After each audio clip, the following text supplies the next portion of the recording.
Salud y bendiciones. Una vez más aquí estamos para seguir estudiando la Biblia. Queremos conocer un poquito más de ella.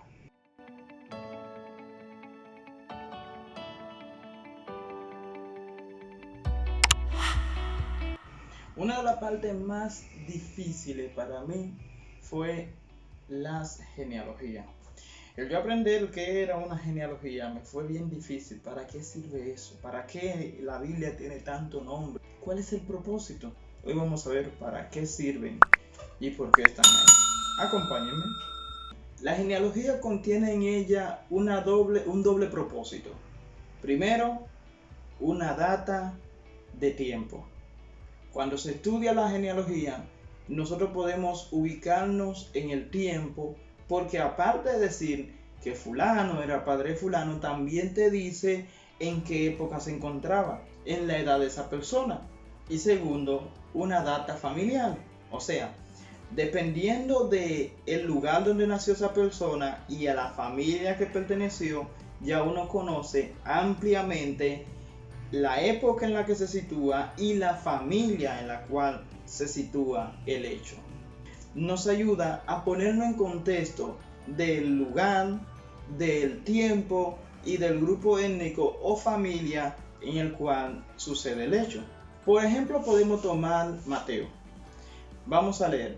Mateo capítulo 1, versículo 1 nos dice: el libro de la genealogía de Jesucristo, hijo de David, hijo de Abraham. Versículo 2. Abraham engendró a Isaac. Isaac engendró a Jacob. Y Jacob engendró a Judá y a sus hermanos.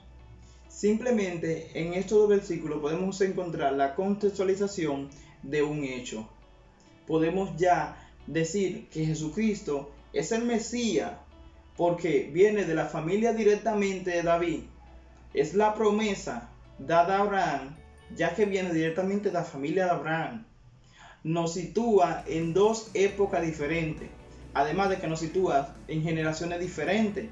Ahí hay muchos actores que no salen a relucir, pero se resumen en esa genealogía hechos históricos muy importantes para declarar a Jesucristo el Mesías prometido, el rey de Judá. Sigamos viendo acá el libro de Mateo. Vamos a ir directamente al versículo 5 donde nos dice. Comenzamos en el versículo 4. Aram engendró a Aminadab. Aminadab a Nazón. Y Nazón a Salmón. Salmón engendró a Ra. Y Ra a Boz. Boz engendró a Ru. Ru a Obed. Y Obed a Isaí. Aquí nos está resumiendo la historia del libro de Ruth. Además de que hay un anuncio claro, muy claro, de que nosotros, los que no somos judíos, podemos ser salvos. Habla de Ra, una mujer de Jericó, y habla de Ruth, la moabita, que no son parte del plan de salvación de los judíos, porque eran extranjeras, así que vendrían a ser gentiles igual que nosotros.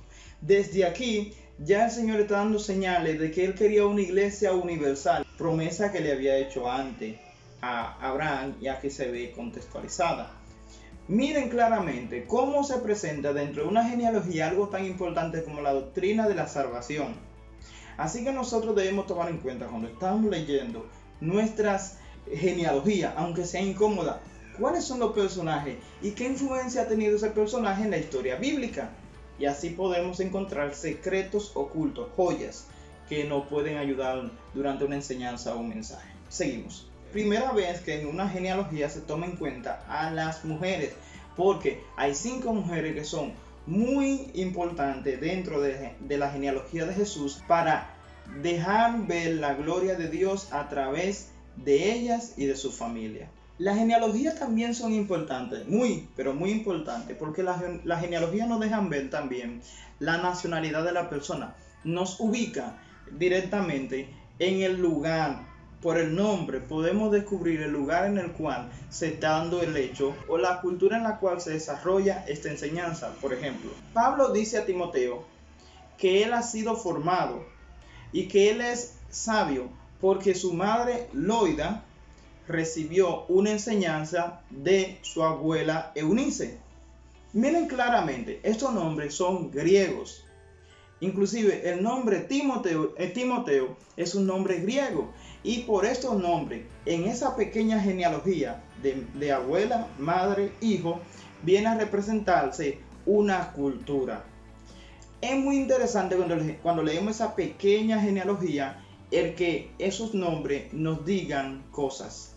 Y en este momento esos nombres nos están diciendo, aquí hay un principio divino de enseñar la palabra a los hijos. ¿Y en qué cultura? En lo griego. ¿Y tú? ¿Lo estás cumpliendo? El caso de Jesús es atípico.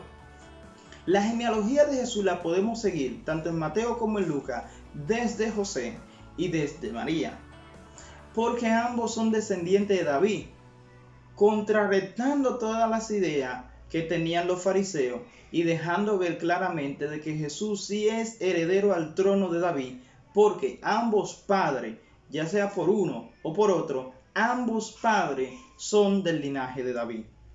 Inclusive en la genealogía, en el Antiguo Testamento, podemos encontrar si es una familia de bendición o si es una familia de maldición, corriendo hacia los antiguos. Esto es algo que se da mucho en Asia. Que los padres, la descendencia, está maldita o está bendita dependiendo de los hechos que se hayan dado dentro de esa familia. Y en este caso, en la Biblia podemos conseguir si es una familia de bendición o una familia de maldición, leyendo su genealogía. Porque al estudiar su genealogía, hay una maldición o una bendición que le persigue hasta la segunda, tercera y hasta la cuarta y quinta generación. A eso se refiere la palabra con decir que el Señor visita hasta la cuarta generación. Si su familia es una familia seria o una familia corrupta, simplemente tenemos que ver en su genealogía cuáles son los personajes destacados, si son respaldados por Dios o no. Y al estudiar a una persona debemos ir a su genealogía, ir corriendo a sus diferentes familiares para saber qué Dios piensa según la cultura judía, qué Dios piensa de ellos. Algo que cambió rotundamente cuando el Señor dijo que ya no iba a observar el pecado de los padres sobre los hijos. Y tenemos esa bendición hoy. Yo no acarreo el pecado de mis padres, mis hijos no tienen que acarrear el pecado ni la maldición que pueda yo ganarme. La genealogía resume periodos enteros. Si no, léase Nehemías, Esdras, Crónicas. Entonces, ¿qué va a hacer?